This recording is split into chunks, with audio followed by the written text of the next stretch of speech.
On continue ces interviews sur Family Stories, troisième édition. Vous regardez Bismart nous sommes avec Christophe Achard. Bonjour Christophe. Bonjour. Comment allez-vous? Très bien, merci beaucoup. Vous êtes associé fondateur d'Intuité France. Absolument. Intuité, donc Family Office bien connu. Multi-Family Office évidemment. Vous accompagnez combien de familles aujourd'hui à peu près? On le dit, on le dit pas. On peut le dire, on a le droit de le dire. On accompagne aujourd'hui 75 familles à travers 3 filiales opérationnelles, Paris, Genève, que nous avons créées en même temps.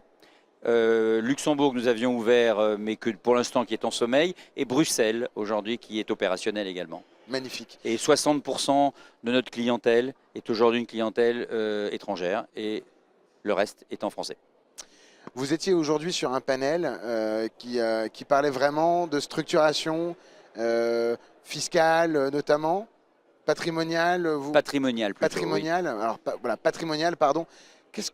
On est en 2025. On a énormément vu dans les médias parler du fait que tous les dispositifs allaient peut-être pas rester. Dutreil s'est sauvé pour un an, on verra l'année prochaine. Qu'est-ce qu'on doit retenir de cette année 2025 de ce point de vue-là, en termes de timing, de momentum, de décision, d'arbitrage? Vous avez 2 heures. C'est ça, c'est ce que j'allais dire. Sur l'année 2025, en matière de structuration patrimoniale, ce qu'on peut retenir, c'est qu'on est dans un univers aujourd'hui, dans un contexte, un environnement qui est un peu anxiogène pour la majorité des familles, y compris pour les family office qui les conseillent, parce que beaucoup de choses sont en train de changer, les paradigmes changent, et on est dans une incertitude à la fois économique, fiscale, juridique, donc forcément, ça permet de se reposer en tout cas, il est nécessaire dans un tel contexte de se reposer les bonnes questions.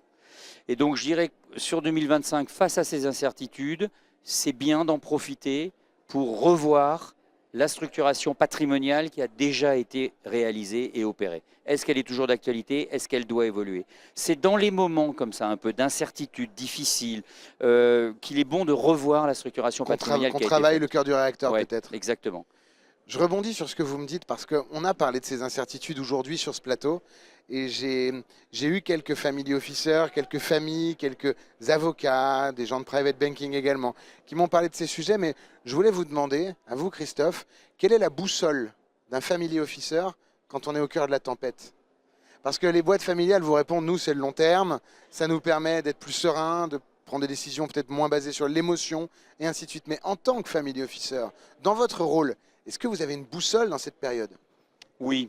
Je dirais que la première boussole, en termes de structuration patrimoniale, c'est déjà d'être bien certain que la feuille de route qui a été décidée par la famille et que nous devons de déployer pour eux ou avec eux, elle répond parfaitement, elle a été appropriée par la famille et c'est finalement le résultat d'une vraie réflexion en gouvernance familiale quant à la définition du projet qui doit être mené pour le compte de la famille. Donc la boussole, c'est d'être bien en cohérence, d'être certain que la feuille de route que nous déployons, elle est en cohérence avec les souhaits de la famille, les valeurs, les attendus, finalement la vision que la famille veut avoir de son patrimoine, qu'on est bien toujours dans le bon cadre et le bon contexte.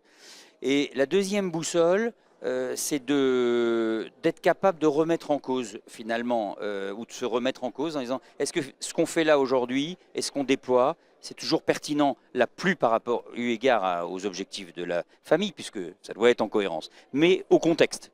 Et est-ce qu'il faut se remettre en cause par rapport à des actions ou des envies d'investissement que nous aurions pu préconiser, mais qui dans le contexte aujourd'hui sont peut-être pas opportuns et devrait être décalé. Merci beaucoup pour ces réponses parce qu'on voit qu'on touche au cœur de votre métier et de votre engagement. Donc merci infiniment pour cette franchise et de nous permettre de voir le backstage de votre métier. Je reviens sur la stratégie patrimoniale. Est-ce que vous pourriez nous parler peut-être de ce segment, de cette typologie d'investissement, d'allocation, de cette stratégie qu'on n'aurait pas forcément en tête et qui aujourd'hui semble porteuse ou se développer pour les familles?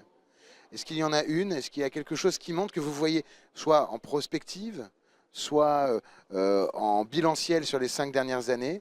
Qu'est-ce que vous voyez comme nouvelle chose? Bon, d'abord, très clairement, il n'y a pas de recette miracle et aucune famille n'a exactement la même structuration patrimoniale parce que, comme je l'ai expliqué tout à l'heure, ça correspond à des valeurs, à un projet familial, à un horizon de temps qui est propre à chaque famille et finalement à une organisation et des moyens qui sont propres à chaque famille. Maintenant, si vous me parlez des nouvelles tendances, finalement, c'est un peu votre question. Bon, il y en a une qu'on retrouve d'ailleurs dans les cours de l'actif que je vais vous citer là. C'est quand même la présence dans les patrimoines de beaucoup de familles d'or. D'accord. Comme Alors, une assurance, ok. finalement, par rapport à une situation plus incertaine géopolitiquement ou en matière de dévaluation monétaire, où on se dit il faut que nous aussi, comme les banques centrales, qu'on ait une réserve qui nous rassure. Et donc, il y a eu énormément d'investissements finalement en or et en or physique. Tu sais pas où tu vas, tu regardes d'où tu viens et on revient à l'or. Voilà. Dans le cas présent, c'est vrai qu'il y a eu un L'immobilier moins véritable facile. mouvement. Ouais. Alors l'immobilier, ça a été plus difficile, mais aujourd'hui, en tout cas, les taux, si les taux baissent, l'immobilier va redevenir quelque chose. De fait. Oui, de fait, ce sera une valeur, un actif, pardon, sur lequel les clients vont arriver. Je dirais que les questions, plutôt que en dire en prospective, la structuration patrimoniale va s'orienter en mettant plus de private equity, plus d'immobilier. Je pense que c'est à la marge et que ça dépend beaucoup de familles. Ce qui est par contre vrai, aujourd'hui, dans le contexte d'aujourd'hui, c'est que certains se disent, mais est-ce que finalement, je dois aller mettre mon argent dans un pays étranger, plus sûr, et dans quel type d'actifs au cas où il se passe quelque chose qu'on n'aurait pas prévu? Bien. C'est une réponse très difficile, hein. Mais en tout cas, la volonté de diversifier internationalement, c'est une question auquel aujourd'hui on voit bien que les familles se posent de plus en plus régulièrement. Heureusement, on est un multifamily office international, on est capable d'y répondre. Mais voilà, c'est la prospective. Christophe, je remercie infiniment d'avoir partagé ces quelques minutes avec nous. Merci beaucoup à vous. À l'année prochaine. À l'année prochaine. Je vous retrouve dans un instant sur Be Smart for Change pour la suite de nos interviews.